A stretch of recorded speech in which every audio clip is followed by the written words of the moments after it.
Thinking of retiring from New York to Tennessee? If so, stick around because in this video, I'm going to be walking you through the top 7 things to think about as you consider retiring to the state of Tennessee.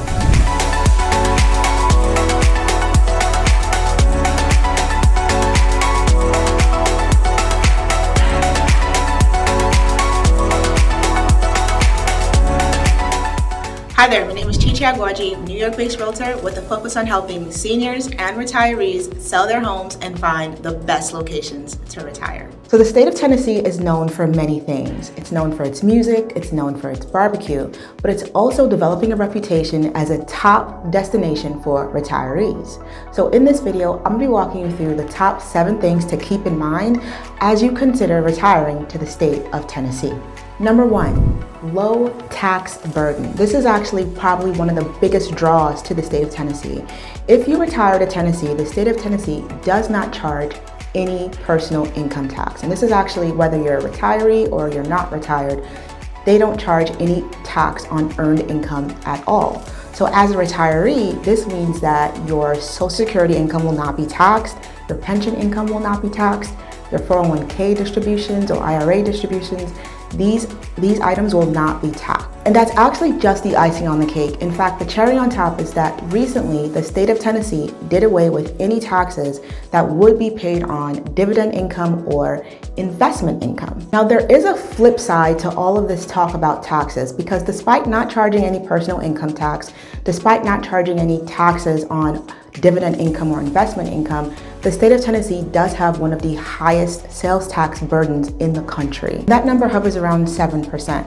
Now, this is coupled with the fact that the state of Tennessee, according to the 2021 Cost of Living Index, does have the 6th lowest cost of living in all of America. And so despite the fact that state of Tennessee has really high sales taxes, items purchased in Tennessee tend to be very, very cheap, much cheaper than they are in other states across the country.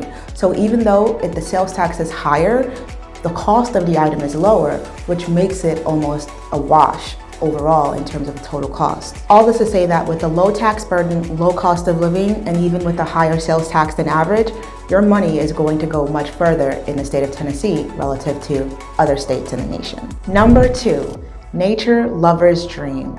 So the state of Tennessee is known for its amazing landscapes and its amazing views, so much so that it's known as a nature lover's dream. On the west, you have the Mississippi River, which separates Tennessee from the state of Arkansas.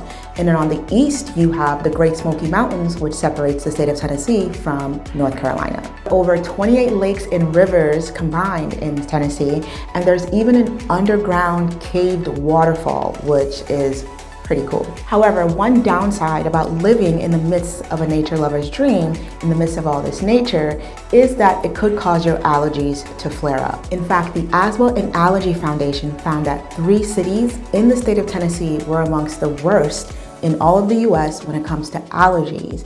And these cities include Knoxville, Chattanooga, and the city of Memphis. Number 3, city life versus rural living. Now, when most people think about the state of Tennessee, they usually think about this or even this. But in all reality, most of Tennessee actually looks like this. There are really only 4 main cities in the state of Tennessee, which include Knoxville, Nashville, Chattanooga, and Memphis. So these cities and their surrounding areas really serve as urban epicenters or hubs for urban life. However, outside of these cities, outside of these surrounding areas, Tennessee is mostly rural. While city life comes with more people, more cars, more traffic, and better internet, rural life does not. So you want to make sure you weigh the pros and cons of both city life and rural life when deciding exactly where you'd like to retire in the state of Tennessee. Quick reminder, if you enjoyed the video so far, consider subscribing and let's keep going. Number 4, politics. Now, I know that there are 2 things you're not supposed to talk about at the dinner table. The first of which is religion and the second of which is politics. But if you're going to be retiring to a destination, I for one think it's incredibly important for you to have a solid understanding of the political climate of the destination in which you're going to be retiring. Not saying that you need to not go there because of politics or that you do need to go there because of politics, just saying that you need to be fully aware of what the political climate is wherever you decide to go. All right, first things first. Despite the fact that you'll see the words Tennessee welcomes you on most state signs in Tennessee, if not all state signs in Tennessee, you should know that not all Tennesseans are excited about you moving to their state or retiring to their state. The reason for this is twofold, right? The first has to do with the fact that Tennessee has seen an influx of transplants from states out west, states up north, New York being one of them. This influx has not only led to increased traffic, it's led to overcrowding at local area hotspots. So think of bars or restaurants. And this really keeps local residents from being able to enjoy the culture, the atmosphere of Tennessee as they know it. Tennessee is known and loved for having a really intimate, small town kind of feel.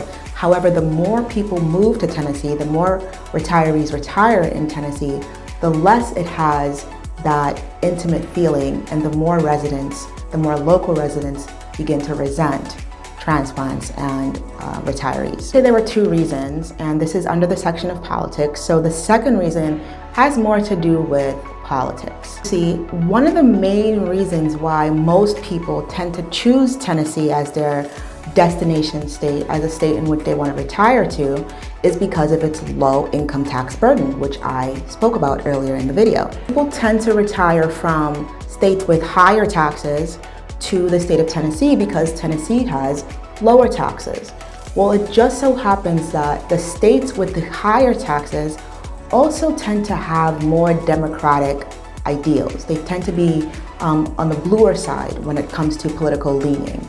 And the states with the lower taxes, such as Tennessee, tends to have more conservative ideals. And so they tend to be more so on the red side when it comes to political leaning. So when you have a large mass or a large majority of people who are moving from these high tax states that tend to be blue, that tend to be more democratic, moving to a red state, or a low tax state such as Tennessee, which tends to be more Republican, tends to be more conservative, the people that are moving to Tennessee oftentimes will bring their political leanings, their political views along with them, and then effectively cause a state such as Tennessee, which is more red leaning, to swing more centrist or to swing to more on the blue side.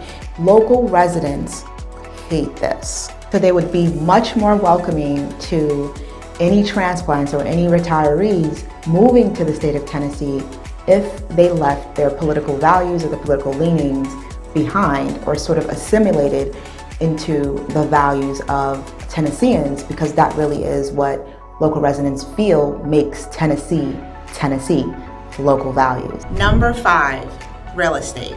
You'll be able to find a 3-bed, 2-bath home, 1,100 square feet for about $250,000 in cities like Murfreesboro or even some parts of eastern Tennessee. Average home prices in the state of Tennessee range from $350,000 to about $450,000. Now these values do reflect a 20% home price increase post-COVID.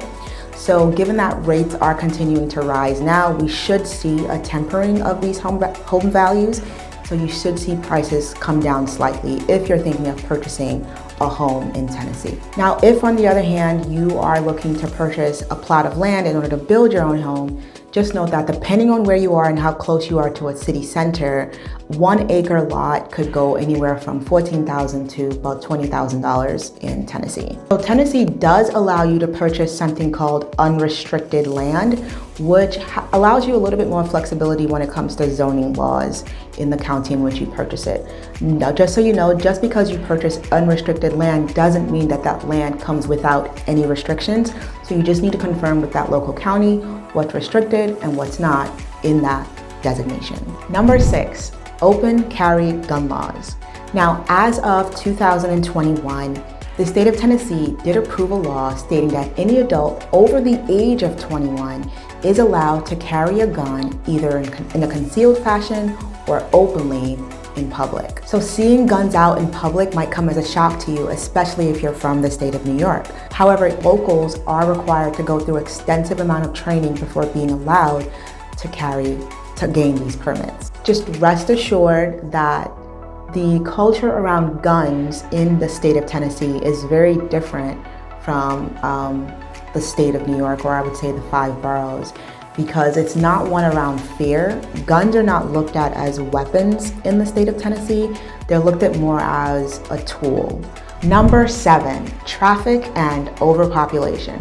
So one of the things that Tennessee continues to struggle with in the last 10 years is the fact that because it has such a low tax burden, there's just been an influx of people who are attracted to wanting to live there. So the main issue is that Tennessee cities and Tennessee towns were not built with the intention to be able to support the levels of population that it's currently experiencing. So over the last 10 years, the population of Tennessee between 2010 and 2020, both censuses, has actually increased about 600,000 people. Now granted, the urban areas, the urban epicenters are the locations that have seen the most growth, such as Knox County, where Knoxville is located, as well as Davidson County, where Nashville is located. But when you have these increases in population that are unexpected and unplanned, and you don't have the underlying supporting infrastructure that can really accommodate these vast numbers of people, it's really going to result in overcrowding, overpopulation, and a lot of resentment from the locals. And that's really what we're seeing now amongst Tennesseans. So this is just something that you should also keep in mind, that when you're moving into an urban center in the state of Tennessee, expect that you're going to be adding to the population, which is already perceived as being incredibly high by residents and locals. All right, well, that's it for this video, summarizing the top 7 things to keep in mind as you consider retiring to Tennessee. Now, if you're certain that you'll be retiring to the state of Tennessee, feel free to reach out to me. I'd be happy to connect you with one of our partnering agents in the state that'll help you with your search. And if you enjoyed the video and you learned something new, consider subscribing, and I'll see you in the next one.